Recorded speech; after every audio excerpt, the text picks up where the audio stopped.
നമസ്കാരം. കുറൂരമ്മയ്ക്ക് ഭഗവത് ദർശനം ലഭിച്ചതുമായിട്ടുള്ള ഒരു കഥ നമുക്കൊന്ന് കേട്ടാലോ. കുറൂരമ്മ ശ്രീകൃഷ്ണനെ സ്വന്തം മകനെ പോലെ വാത്സല്യത്തോടെ കൂടെ കൊണ്ടു നടന്നു. കുസൃതി കാട്ടിയ കണ്ണനെ ശിക്ഷിക്കാനും മധുര വാക്കുകൾ ചൊല്ലി സാന്ത്വനിപ്പിക്കാനും കുറൂരമ്മയ്ക്ക് സാധിച്ചിരുന്നു. അവരുടെ ജീവിതം ശ്രീകൃഷ്ണ ഭജനത്തിനു വേണ്ടി ഒഴിഞ്ഞു വച്ചതായിരുന്നു. കുറൂരമ്മയുടെ ചെറുപ്പത്തിലെ യഥാർത്ഥ പേര് ഗൗരി എന്നായിരുന്നു. ബാല്യകാലത്ത് എപ്പോഴും ശ്രീകൃഷ്ണ നാമം ചൊല്ലി ഒറ്റയ്ക്കിരിക്കാൻ ഇഷ്ടപ്പെട്ടിരുന്ന കുട്ടിയായിരുന്നു. ചെറിയ പ്രായത്തിൽ തന്നെ ശ്രീകൃഷ്ണ കീർത്തനങ്ങൾ സ്വയം രചിച്ചവർ മധുരമായി ആലപിക്കുമായിരുന്നു. പണ്ട് കാലത്തെ ആചാരപ്രകാരം ഗൗരിയുടെ വിവാഹം 15-ാം വയസ്സിൽ നടന്നു. ഭർത്താവിൻ്റെ ഇല്ലമായ കുറൂരില്ലത്തേക്ക് താമസമായതിനു ശേഷം ക്രമേണ കുറൂരമ്മ എന്ന നാമം അവർക്ക് വന്നു ചേർന്നു. കുറൂരമ്മയുടെ ഭർത്താവ് അധികകാലം അവർക്കൊപ്പം ജീവിച്ചിരുന്നില്ല. ഭർത്താവിൻ്റെ അകാല മരണത്തോടെ അവർ തീർത്തും ഒറ്റപ്പെട്ട സ്ഥിതിയിലായിരുന്നു. പിന്നീട് ഭഗവാനിൽ മനസ്സർപ്പിച്ച് പൂജയും നാമജപവുമായി അവർ കഴിച്ചുകൂട്ടി. അവർ ഒറ്റയ്ക്കിരിക്കുമ്പോൾ ഭഗവാനെ സ്മരിക്കും. ഭഗവാൻ ചെറിയ കുട്ടിയുടെ രൂപത്തിൽ അവരുടെ മുൻപിൽ പ്രത്യക്ഷപ്പെടും. ദുഃഖിതയായിരുന്ന അവരെ കൃഷ്ണൻ ആശ്വസിപ്പിക്കുമായിരുന്നു. കുറൂരമ്മ വെണ്ണയും പാലും നിവേദ്യങ്ങളും മതി വരുവോളം കണ്ണന് നൽകും. പൂജാമുറി ഒരുക്കുവാനും നിവേദ്യം ഉണ്ടാക്കുവാനും പൂക്കൾ ശേഖരിക്കുവാനും കണ്ണൻ കുറൂരമ്മയെ സഹായിക്കുമായിരുന്നു. ഭഗവാന്റെ അനുഗ്രഹത്താൽ ദിവ്യമായ ചില കഴിവുകൾ കുറൂരമ്മയ്ക്ക് ലഭിച്ചു. ഇല്ലത്തെ ജോലിക്കാരിയുടെ കുഞ്ഞിന് ദീനം വന്നപ്പോൾ നേദിച്ച നിവേദ്യം ശ്രീകൃഷ്ണ നാമജപത്തോടെ കുട്ടിക്ക് കൊടുത്തു. അതോടെ ദിവസങ്ങളോളം മാറാതിരുന്ന രോഗം നിശേഷം മാറുകയും ചെയ്തു.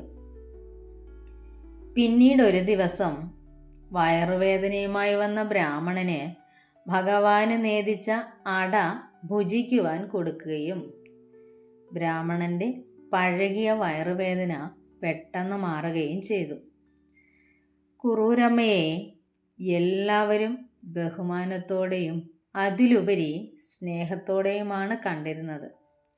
അവരിൽ എന്തോ ഒരു ദിവ്യത്വം കുടികൊള്ളുന്നുണ്ടെന്ന വസ്തുത അവർക്കെല്ലാം അറിയാമായിരുന്നു.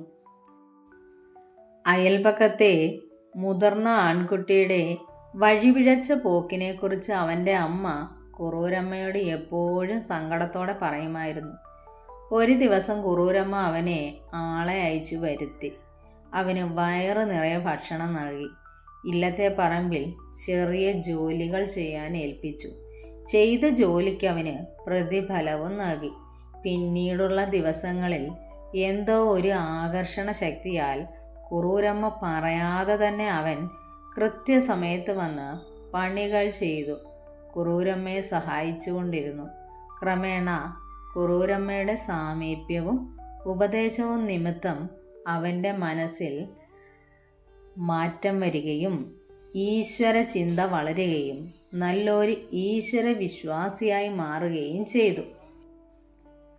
ഭഗവാന്റെ നിത്യസാന്നിധ്യം അനുഭവിച്ച് ജീവിച്ച കുറൂരമ്മയുടെ സമീപം വിനയമുള്ളവനും നല്ലവനുമായി അവൻ മാറി.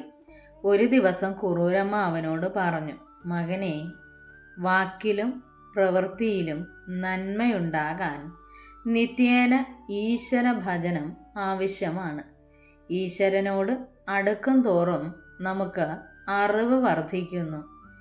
ഈ ലോകത്ത് ഈശ്വരൻ മാത്രമേ അനശ്വരമായിട്ടുള്ളൂ. ഈശ്വരാനുഗ്രഹം വേണ്ടുവോളം നിനക്കുണ്ടാകും. മനുഷ്യൻ്റെ കർമ്മവാസനകളാണ് അവൻ്റെ സ്വഭാവ രീതിയിൽ കാണപ്പെടുന്നത്. ഈശ്വര ചിന്തയിലൂടെ നല്ല സ്വഭാവം നമ്മളിൽ വളർത്തിയെടുക്കാൻ കഴിയും. നല്ല ആളുകളോടുള്ള സഹവാസവും നന്മ നൽകുകയും ചെയ്യുന്നു. ഇങ്ങനെയുള്ള മനുഷ്യൻ ഉന്നതിയിലെത്തുന്നു. കുറൂരമ്മയെ ബന്ധുക്കൾ സ്വത്തിനു വേണ്ടി ദ്രോഹിച്ചിരുന്നു. പരസഹായമില്ലാതെ ഒറ്റയ്ക്ക് താമസിച്ചിരുന്ന കുറൂരമ്മയെ ബന്ധുക്കൾ സ്നേഹത്തോടെ നോക്കിയിരുന്നില്ല. തൻ്റെ ബന്ധുക്കളോട് പലപ്പോഴായി ഉപദേശിച്ച വരികളാണ് മുകളിൽ എഴുതിയിരുന്നത്. കുറൂരമ്മയുടെ ഉപദേശത്തോടെ ബന്ധുക്കൾ തങ്ങളുടെ തെറ്റുകൾ മനസ്സിലാക്കി നല്ലവരായി തീർന്നു. ശ്രീകൃഷ്ണ ഭക്തിയിലുള്ള തീവ്രമായ അഭിനിവേശമാണ് കുറൂരമ്മയെ ഈശ്വരനും മനുഷ്യനും ഒന്നാകുന്ന അവസ്ഥയിൽ എത്തിച്ചത്.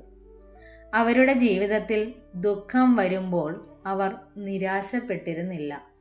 ദുഃഖങ്ങൾ കഴിഞ്ഞ ജന്മത്തെ പാപഫലങ്ങളാണെന്നും അവ തരണം ചെയ്യാൻ ഭഗവാന്റെ നാമജപം കൊണ്ട് മാത്രമേ കഴിയുകയുള്ളൂ എന്നും അവർക്കറിയാമായിരുന്നു.